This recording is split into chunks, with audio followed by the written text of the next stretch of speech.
Before we dive into today's conversation, I have an exciting reminder for all my fellow designers and decorators. If you're ready to take your interior design business to the next level in 2025, the Profit Academy for Interior Designers is open and ready when you are. This 6-week online course is designed to help you increase your profits, take control of your business, and charge what you are truly worth. The best part? You can do it at your own pace. So whether you need it to fit into your busy schedule or you're ready to dive in and start making changes today, the Profit Academy is ready for you. With the Profit Academy, you will get a step-by-step roadmap to running a profitable design business, proven price strategies to increase confidently and profitably charge for your time and your designs, templates, worksheets, real-world tools to streamline your workflow, and the flexibility to complete the course on your schedule, because your business should work for you and not the other way around. If you're ready to get started, head to the link in the show notes, and in just 6 weeks, you can be running a more profitable and efficient design business. Now, let's get ready to talk to today's incredible guest. Hi there, interior design lovers. Welcome back to the Business of Beautiful Spaces, the podcast where we blend design inspiration with all behind-the-scenes tips and tricks you need to thrive in your business. I'm your host, Laura Thornton, and with over 27 years in this interior design game and running a 7-figure design company, trust me, I've seen it all. I want to be your interior design bestie. I want to help you build the business of your dreams, make more money, and yes, ditch the stress along the way. I've been doing this for a long time, and now I'm sharing my knowledge with all of you, my fellow designers and decorators.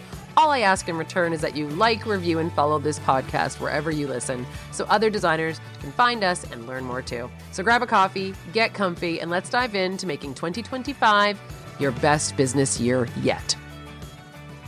Let's talk about distractions in our workday, because let's be honest, they're everywhere. Whether it's email, phone calls, site visits, or a million things that's pulling us in a million different directions, we are all struggling with feeling truly productive.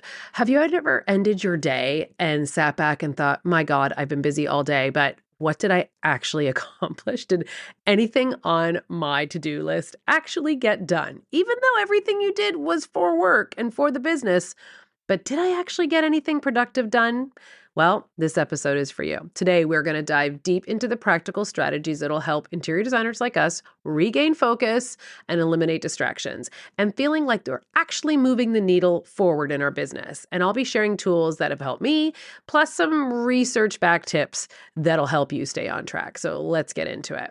So this problem, I'm hoping I'm not the only one, but I remember the days where I would be in my home office and I'd have head down into the work, and I would leave my office and feel like, yep, it's Friday, it's whatever time, and I can walk away and not think about work until Monday. Well, I feel like those days have come and gone. And so I'm always trying to find practical tips and things that I can use that help me feel productive, because I blink and it's Monday, I blink again and it's Friday, and the week is gone, and I never have this real true feeling like, it's Friday and I can relax. And so it took me a little while to try and figure out tools and tricks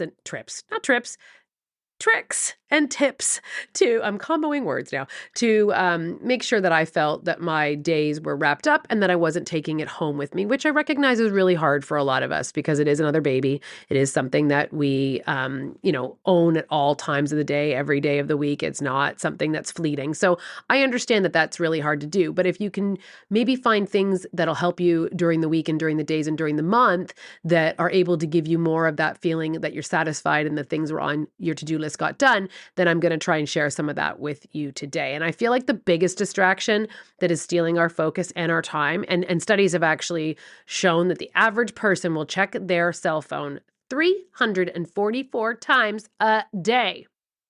A day. So that works out to be every 4 minutes. And according to this research, it takes 23 minutes to refocus after being interrupted. 23 minutes. So you pick up your phone to use the calculator, which I used to do all the time. And then I'd be like, let's see what's going on Instagram and who's over. And 23 minutes. So 23 minutes to get refocused means that every single email or text can derail your entire task. So for interior designers, we know our days are already packed. Client meetings, vendor calls, site visits, design work. And as our business grow, so do the distractions. So we're not just managing bigger projects, but some of us are also managing a team and bigger timelines and bigger expectations. So how do we reclaim our productivity?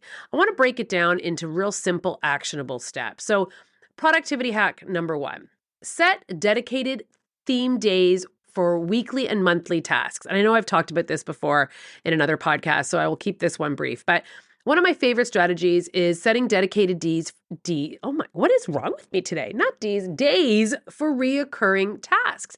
And this allows us to keep things from getting lost in chaos and ensuring that everything gets done without the last minute stress. So what do I mean by that? So I'm just going to give you an example of what I do. So every Monday morning, we have a top line meeting here at our office where we talk about all our projects and where everybody's at so that I have a really good idea of what's happening on every project and I know where we're having hiccups or we can discuss things. Now, when I was on my own, I still did the same thing. I still started Monday fresh. Okay, what do I need to do for project ABC Street? What do I need to do for this project? Where are we at? So every Monday, I start the week knowing full well what needs to get done for every project. And then for example, first Friday of every month is totally devoted for invoicing and accounting. So I know that I'm going to have a call with my accountant. I know that I'm going to do all my invoicing. My clients know they're getting any invoicing the first week of every month. It's in my contract. So I cannot go past that day. That is a hard, fast day. There is nothing to be booked. There is no meetings to be booked. It's blocked off in my calendar.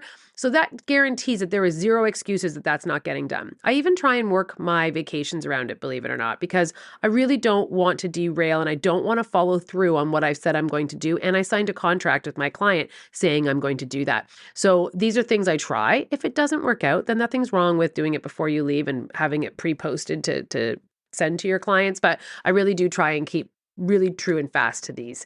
Another example is I do my site visits either Tuesdays or Wednesdays, and I try to stick to that too so that I don't book any clients and no one else will book me during that time. But what also that allows me to do is here at Thornton Design, I send what we call love notes inter-officely, but they're actually our project review notes to our clients. I send them out every Thursday. So I send them on Thursdays so that it gives our clients Friday to write back if they have any questions or concerns so that I don't get emails on the weekend, because we all know that our nature is to clear that right out of our box. We're going to answer. And next thing you know, now we're getting emails and things on weekends. And, you have to stick to what you said you're going to do. And I don't work weekends, as I'm sure all of you just rolled your eyes and laughed. Of course we do, but I don't communicate with clients on weekend unless it's an absolute emergency. To further that point, they don't even have my cell phone number. There's no texting. I don't find text a professional way of doing business. So nobody has my email and, my phone number to text me. That's a sidebar. But anyway, you can start seeing that how this will give structure to your week. So that will leave a certain morning of the week where you're going to do discovery calls. You're going to have Tuesdays and Wednesdays to be on job sites or to site measure or to do installs. Certain things that you can set up in your business that's important to you and your lifestyle. For example, we stopped doing installations on Fridays. We used to always do them on Fridays, and I thought, this is silly. I don't know what I'm thinking. I can't resolve anything. Nothing can get fixed. Where if I do them earlier in the week, I might be able to get something fixed before the weekend. Things like that. So start writing down what you do regularly and give it a date. Give it a day of the week, whatever that may be. So that way you are not having anything that is getting missed in your month. And this structure really reduces your decision fatigue, keeping you ahead of those deadlines, and it prevents small tasks from slipping through the cracks. Another example is I do on Saturday mornings, the first Saturday of every month, I sit down with my coffee because no one's awake in my house and it's not at the office where there are distractions. And I write out all the social media posts and things that we want to do moving forward. And we batch those into 3 months at a time. Sometimes I'll sit down and do more than 1 month if it's really easy, but it's something that I can do at my leisure. I know that I have the time. I give myself 3 hours, and that is the day that I choose to do it, and it's focused. And so this will start eliminating when am I going to fit that in? It's already set up into your week. You can use your calendars and you can color code them and you can do them. I use iCal. I know some people really love Google, whatever the case may be, and you can really set this up for success for yourself. So a productivity hack number 2 is using a timer to eliminate small distractions. So I know this sounds simple, but I swear by this. And I set a timer and I block out all distractions. Now, I used to set it on my phone. And as we can all see, that now that I read the stat that it takes 23 minutes to focus back into my day, I don't use my phone anymore. I have an old school clock. I actually have it right here. I should make You hear the annoying noise that everybody in my office hates, but it is an old clock. It's a classic little timer that you probably would have seen on your grandmother's counter. They probably used it for timing eggs or whatever the case may be, but I use it for timing things. So we bill by the hour, or we do not bill by the hour or flat rate, but we do track our hours. Every single minute of the day is tracked in my office, as should yours. And so this is a great tool. So what this allows me to do is I can set this timer, and whether I choose 30 minutes or an hour, or whatever the case may be, I turn my phones on to do not disturb, my computer is on do not disturb, and I sometimes even put my earbuds in, not with anything on them, just to drown out the white noise.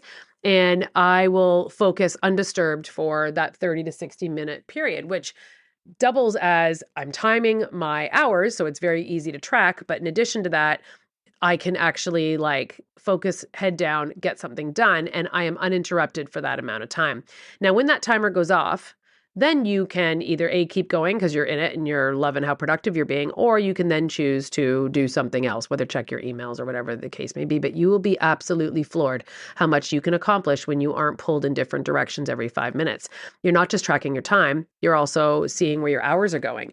And you'd be amazed how much you can optimize them when you are using a timer and you've turned off all the distractions in your space. I'm going to give you one other little nugget. I actually do not have any noises on my phone at any time. It's never on. Same thing on my computer, on my desktop. I don't like bings and noises and things, but then I'm not distracted. I'm not seeing like, oh, I wonder what that's for. I don't have any of that. So, that's something to think about too, is just turning off those little temptation dings and dongs. So food for thought there. Productivity hack number 3, the big 3 daily list. This is something I live by. Every morning I write down 3 must-do tasks that will move my business forward and prioritize those in order. And everything else that gets done in that day is a bonus. So I have to tackle those 3 things before I leave the office. End of story, period.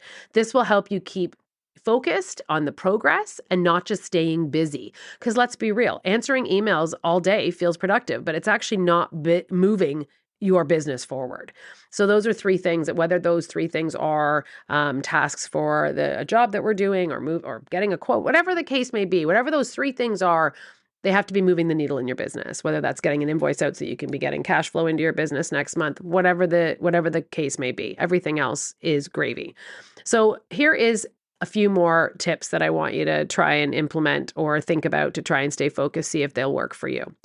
I only check my emails 3 times a day. That does not mean that I am not emailing when I need to email and ask somebody else a question, but I only reply 3 times a day: morning, midday, mid to late afternoon. And I do not read them otherwise. I used to answer all the time, and then I'd be wrapped up in emails, and then I'd get distracted, and I was feeling like, again, can't focus, refocus back. This would really allow me to, I check in the morning when I come in. Typically, if I'm at my desk all day, I'll check again around lunchtime, and then maybe 3, 4 o'clock, and then I don't check them again until the morning. And that is the best thing for me to be able to stay productive. Now, I also, as I mentioned, I keep my phone on silent. And I really do I even hate your notification noises when I'm out and about. Nothing makes me more livid than going out and having to hear other people's. First of all, can we also just debrief on why people talk on speaker now? Why do I have to hear both sides of people's conversations? Sorry, I hate that too. Listen to me I'm on the I hate train, which let's turn it around and stay positive. But I really don't understand that new concept of let me hear your conversation. But also, I don't want to hear your notifications either, but I do turn them off. I don't have them. The only thing I do have is my favorite people are allowed to get through to me at any time. And when that happens, I have accessibility turned on my phone with a flash. So the back flash on the camera flashes on my iPhone and tells me that I have a phone call or whatever's coming in. And I have that on from 8 a.m. to 7 p.m. And after that, I don't get anything. I don't get the flashing. So I'd have to look, but for the exceptions of my kids, my parents, or, I'm sure everyone knows who has the iPhone trick that if they call twice back to back, that it'll come through. So I have that in place, but otherwise my phone doesn't make a noise. I also tend to plan out my week and have it written out. I'm a person who likes lists, but B, likes to see things. And so before I leave on Fridays, I will write out my entire week. Even though I have a calendar, I get it all. I know, I get it. Maybe I'm old, but I like to see it written out so that I'm a visual person. So once I see it, I know for the week that there isn't any blanks on my calendar, meaning if I don't have anything written down on Tuesday and Thursday, I might be in the office all day Tuesday, Thursday. If I know that all those days were full, then I know every day I'm supposed to be doing something or getting something done or being somewhere. So it makes me look at my calendar. But I do plan my week, whether it's Friday. I also always take a photo of it on what's on my desk, on my blotter on my desk. And then on Sunday night, I just review it quickly. And that's just helps me feel like I am hitting a successful stride on Monday morning. So another task saver is batching. Batching similar tasks together. Instead of answering emails all day, you can do them all at once. As I mentioned, I only do mine 3 times a day, but instead of visiting multiple sites daily, you can schedule back-to-back site visits and having that one day dedicated so that you're not having to be on the road multiple days and not feeling like you're able to sit at your desk and get some things done. I found that even if they're on opposite sides, I prefer to be out of the office all day instead of getting to the office and then looking at my watch about when I have to leave to get to a job site. Again, you can use the airplane mode on your phone for deep work. That one is a game changer. You won't get any distractions. I also find decluttering your workspace really makes a big difference. If my desk is clean, I don't feel like I'm distracted by what's in that pile over there. I'm also famous for throwing piles of paper on the floor around me. If it's done, I throw it on the floor, but I don't leave my desk. So I have piles around me of different projects and different sheets of paper. And then later in the day, if I have to get up to use the loo or I'm going to get a glass of water, then I'll pick up the piles of paper and put them in their proper drawers, files, binders, whatever the case may be. But I don't leave my workspace multiple times a day. I wait and do all of that at one time. I also automate wherever it's possible. You can use tools in your office like Asana and Trello, Calendly, Zapier, all these things to help automation in your office space. And that way you're not wasting time on doing tasks that can be automated, but also repetitive. Say no more often. Not every opportunity is a good one, and it doesn't always align with your goals. So you can allowed to pass on something to not add more onto your plate. Take some real breaks. A 5-minute Instagram scroll doesn't count because it's never 5 minutes. And we just learned that it takes 24 minutes to get back into the stream of working. So get outside, stretch, meditate, have a walk, move your legs, just walk around the building, walk around the block, whatever it takes. Clear your brain, come on back. You'd be amazed how much more focused you will be. And the last one I kind of want to talk to you about is protect your energy. Not every call needs to be answered immediately. Not every client email needs to be a same-day response. Setting boundaries and having your own schedule can also be paramount in keeping your life streamlined and productive. I know we want to jump and we want to seem like we're attentive, but sometimes I know for me, I can read into things and then answer a bit sharply because I've got my backup. But if you can take a beat and a breath, and if anyone's ever had a child who plays hockey and you apply that 24-hour rule, this is where that can come in handy too. Really just step back, because how you will answer in that moment might be different than if you had time to settle and think about it in different ways, and then you might respond in a different manner. So all of these things might really help you feel more productive, because I know for me, I was starting to really feel, and I found this year really a struggle for me, which is what inspired me to do this podcast, because I'm like, if I'm feeling this way, how's everybody else feeling this way? And I'm recording this in early February, but actually it's the 11th of February. And there's been so much turmoil with tariff talks and all these things that are so distracting and so hard with all these unknown factors, that it was really easy to get A, negative, and B, deep diving into information that we don't even know what's happening, but it was derailing it. It was derailing me, and it was derailing my ability to focus on work. And so I thought, gosh, if I'm feeling this way, I can't be the only one. And so my goals this year, one of them is to feel more focused and more aligned with shutting out a lot of the distractions so that I can leave my office and not feel like I'm coming back to another mountain tomorrow. And that was something that's important to me this year. So I was passing on some tips and things that I've always done, but things that I'm also trying to implement. And this wasn't on my list of things to talk about today, but I'm not sure if anyone else knew this, but there was a recent update on iMac, and if anyone's using an iMac, and now they have timers built in to the system, so you can assign a project and use a timer within the iMac itself. You're not having to use like another app. And so I've been using that a lot. And by having it right on my desktop that's integrated into my iCal, it's like game changer for me because I'm not now opening another app and then it's easy to get distracted and open up something else. So I'm finding it a little easier to use that because I'm not surfing around over on the Safari page where then it's very easy to look at my email or very easy to open up something else and get distracted. So anyway, I'm digressing and I'm wasting your time. So I'm going to reel it in so that you can get started on using some of these. But distractions aren't going to go away. We always are going to have them, but it's how we manage them that is 100% within our control. And by setting these clear boundaries and structuring our weeks and our months, by intentionally organizing our time, I feel that we can truly get productive again. And I don't know which one of these strategies are going to work for you or which one you want to try first, but I would really love to hear if you've implemented any of these and how they're working for you. And if you have any suggestions, I would love to hear other people's organizational skills because that's how we all learn. So, every Monday I do post for the episode that you're hearing. And if you have any tips or tricks, I would love for you to share them with me. I always love your feedback and you guys are very generous with that. So thank you.